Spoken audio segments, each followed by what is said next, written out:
সেখানে একজন স্বামী স্ত্রী থাকতেন। দীর্ঘদিন ধরে তারা ইতিমধ্যে একটি সন্তান পেতে চেয়েছিল, কিন্তু তিনি সেখানে ছিলেন ও! না। একদিন আমার স্ত্রী অসুস্থ হয়ে পড়েন। স্বামী তাকে জিজ্ঞাসা করলেন তিনি কি চান। স্ত্রী উত্তর দিয়েছিলেন যে নিকটে একটি দুর্দান্ত বাগান ছিল, যেখানে অনেকগুলি সুন্দর ফুল জন্মায়। বাগানে একটি সুন্দর রাপুঞ্জেল রয়েছে। এটি এত তাজা এবং এত সবুজ দেখাচ্ছে যে তিনি সত্যই এটির স্বাদ নিতে চেয়েছিলেন। তবে বাগানটি একটি উচ্চ বেড়া দ্বারা বেষ্টিত ছিল, এবং কেউ ইট উঠতে সাহস পায়নি, কারণ এই বাগানটি একটি জাদুকরী। তিনি দুর্দান্ত শক্তি অর্জন করেছিলেন এবং বিশ্বের সবাই তাকে ভয় করত। স্বামী তার স্ত্রীকে খুব পছন্দ করতেন এবং তার জন্য একটি র্যাপঞ্জেল নেওয়ার সিদ্ধান্ত নিয়েছিলেন, তা তার জন্য যতই ব্যয়বহুল। এবং তাই সন্ধ্যাবেলায় তিনি পাথরের বেড়ার উপরে চাদরের বাগানে ঢুকে পড়লেন। তাড়াহুড়ো করে হুট করে পুরো মুষ্টিমেয় সবুজ রাপুঞ্জেলটি নিজের স্ত্রীর কাছে নিয়ে এলেন। তিনি তৎক্ষণাৎ সেখানে থেকে নিজেকে একটি সালাদ বানিয়েছিলেন এবং লোভের সাথে খেয়েছিলেন। তিনি এই সালাদটি এত পছন্দ করেছেন যে পরের দিন তিনি আগের চেয়ে আরও বেশি চেয়েছিলেন। স্বামী আবার বাগানে উঠলেন, তবে ডাইনি ইতিমধ্যে তার সামনে দাঁড়িয়ে ছিল।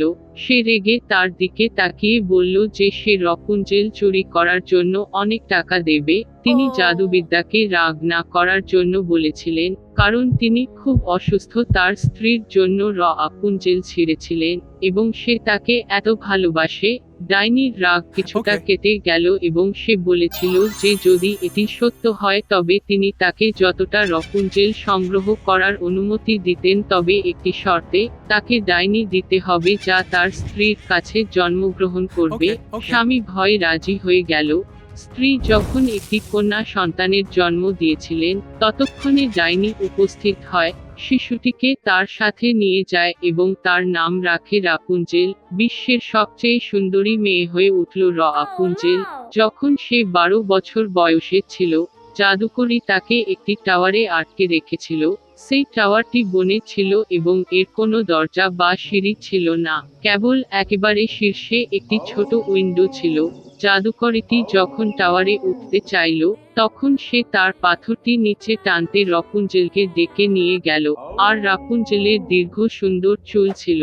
তিনি ডাইনির কণ্ঠস্বর শুনতে পান। তার ধনুকগুলি ছেড়ে দেন, তাদের জানালার হুকের সাথে বেঁধে রাখেন এবং চুল নিচে নেমে আসবে এবং ডাইনি তারপরে আটকে থাকবে। বেশ কয়েক বছর কেটে গেল, আর Hello! রাজার পুত্রটি এমন একটি বনে যেখানে ঘোড়াটি দাঁড়িয়ে ছিল, তার মধ্য দিয়ে ঘোড়া চালাবার জন্য ঘটল। হঠাৎ তিনি গান শুনতে পেলেন, এবং এটি এতটাই আনন্দদায়ক হয়েছিল যে তিনি থামলেন এবং শুনতে শুরু করলেন। রাপুঞ্জেল এটি তার দুর্দান্ত কণ্ঠে গাইলেন। রাজপুত্র উপরে উঠতে চাইল। তিনি টাওয়ারের প্রবেশদ্বারটি সন্ধান করতে শুরু করেছিলেন, তবে তাকে খুঁজে পাওয়া অসম্ভব। তিনি একবার দেখেছিলেন যে ডাইনি কিভাবে রেপুঞ্জেল তাকে নিচে নামিয়ে রেখেছে তার উপরে উঠে যায়, এবং পরের দিন, যখন ইতিমধ্যে অন্ধকার হয়ে যাচ্ছিল, তখন রাজকুমার টাওয়ারে উঠে রাপুঞ্জেলকে ডাকলেন। তিনি শুনলেন, তার ধনুকগুলি টানলেন এবং রাজকুমার উপরে উঠলেন। রাপুঞ্জেল এমন একজনকে দেখে যে তিনি কখনো ঢুকেননি, প্রথমে খুব ভয় পেয়েছিলেন, তবে রাজপুত্র তার সাথে স্নেহের সাথে কথা বলেছিলেন এবং বলেছিলেন যে গানটি তার হৃদয়কে এতটাই স্পর্শ করেছিল যে তিনি ব্যর্থ হয়ে তাকে দেখার সিদ্ধান্ত নিয়েছিলেন। তারপরে রাপুঞ্জেল ভয় পেয়ে থামলেন, এবং যখন তিনি জিজ্ঞাসা করলেন তিনি যদি তাকে বিয়ে করতে রাজি হন, তখন তিনি তার সম্মতি জানালেন এবং তার হাত তার কাছে Oh, ধরলেন। yeah. কিভাবে একসাথে নামবেন তা তারা জানত না। তারা বুঝতে পেরেছিল যে রাজপুত্র এলে তিনি সর্বদা তার সাথে এক সিল্কের টুকরো নিয়ে যেতেন এবং রাপুঞ্জেল সেখানে থেকে একটি সিঁড়ি বুনতেন, এবং মই প্রস্তুত হয়ে গেলে তারা এটি একসাথে নেমে চলে যাবে। একদিন রাপুঞ্জেল জিজ্ঞাসা করলেন, রাজকুমারকে টেনে আনাই কেন সহজ? জাদুকরী সমস্ত কিছুই বুঝতে পেরে রেপুঞ্জেলের সুন্দর চুলগুলিতে ক্রুদ্ধ হয়ে রেগে যায়। আমি এগুলি কয়েকবার আমার বাম বাহুতে আবৃত করেছিলাম এবং আমার ডান দিয়ে কাঁচি ধরলাম এবং তাদের কেটে ফেললাম। তিনি জাদুবিদ্যাকে রাপুঞ্জেলের ঘনথলিতে নিয়ে গিয়ে সেখানে লুকিয়ে রাখেন। সে জানালার আঙুলের সাথে কাটা ব্রেকগুলি বেঁধে রাখল এবং রাজার পুত্র উপস্থিত হয়ে সেগুলি টেনে নামিয়ে আনল। রাজকুমার উপরে উঠে ডাইনি দেখল তিনি তার দূষিত চেহারা দিয়ে তার দিকে তাকাচ্ছেন এবং বলেছিলেন যে সে আর কখনো রাপুনজেলকে দেখতে পাবে না। রাজকুমার দুঃখের সাথে নিজের পাশে ছিলেন এবং হতাশায় মিনার থেকে লাফিয়ে উঠলেন, কিন্তু ঝোপের কাটা যার উপর সে পড়েছিল তার চোখ ছাটায়। অন্ধ রাজকুমার বেশ কয়েক বছর বনের মধ্যে শোক ও দুঃখে ঘুরে বেড়াত, সর্বদা শোক করে এবং তার প্রিয় হারিয়ে যাওয়ার জন্য কাঁদতে থাকে। একবার সে ঘন হয়ে গেল। হঠাৎ রাজপুত্র কারো গান শুনল, মনে হল এটি তার এত পরিচিত, এবং তিনি তার সাথে দেখা করতে গেলেন। তিনি যখন কাছে এসেছিলেন, রাপুনজেল তাকে চিনতে পেরেছিলেন, নিজের ঘাড়ে নিজেকে ছুঁড়ে ফেলেছিলেন এবং আনন্দের সাথে কাঁদলেন। তার চোখে দুটি অশ্রু পড়ল এবং রাজকুমার আবার তার দৃষ্টি ফিরে পেয়ে আগের মতো দেখতে শুরু করলেন। তিনি তাকে তার রাজ্যে নিয়ে এসেছিলেন এবং তারা বহু বছর সুখ ও আনন্দে কাটিয়েছিলেন। একটি ছোট্ট ইঁদুর এক বনে বাস করত। তিনি খুব কাপুরুষোচিত ছিলেন এবং বাতাসের শব্দ শুনেও ভয় পেতেন।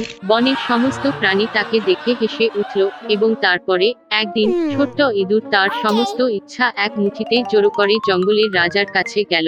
সিংহ সবেমাত্র তার রাতের খাবার শেষ করেছিল এবং জোরে শামুক হয়ে ছায়ায় নীরবে ডুবে যাচ্ছিল।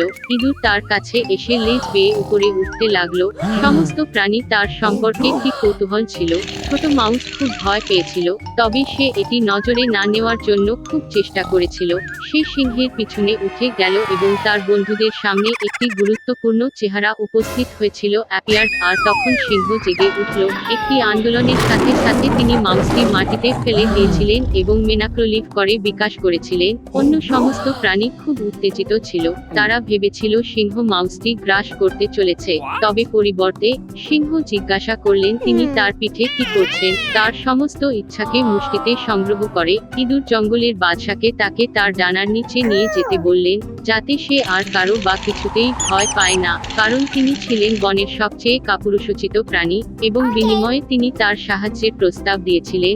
সিংহ নিঃশব্দে মাউসের কথা শুনল, তবে তিনি বুঝতে পারেননি একটি ছোট মাউস কিভাবে একটি বৃহৎ এবং শক্তিশালী সিংহকে সাহায্য করতে পারে। প্রথমে সে হেসেছিল এবং তারপরে জোরে গর্জন করে ওই অন্ধ লোকটিকে তাড়িয়ে দেয়।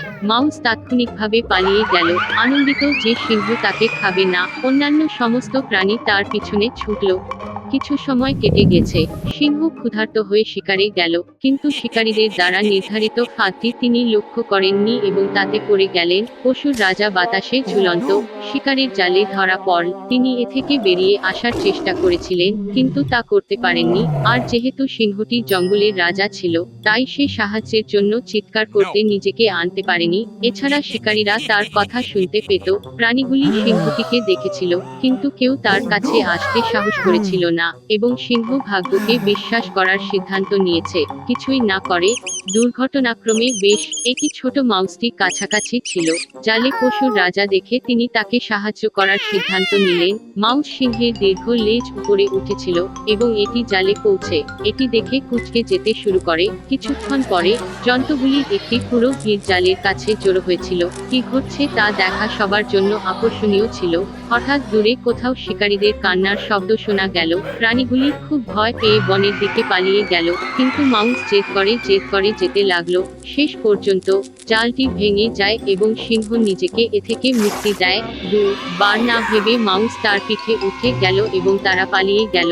সিংহ যখন তার গুহায় উঠল, তখন তিনি মাউসের কাছে ক্ষমা চেয়ে নিলেন এবং তিনি বলেছিলেন যে তিনি এ জাতীয় একটি ছোট প্রাণীকে অবমূল্যায়ন করেছেন, সিদ্ধান্ত নিয়েছিলেন যে এটি কোনো কাজে আসবে না এবং এই ছোট মাউসটি পশুর রাজার জীবন বাঁচিয়েছিল। এখন তাকে আর কোনো কিছু বা কারো ভয় পাওয়ার দরকার নেই। এখন থেকে সিংহ তাকে ডানার নিচে নিয়ে যায়।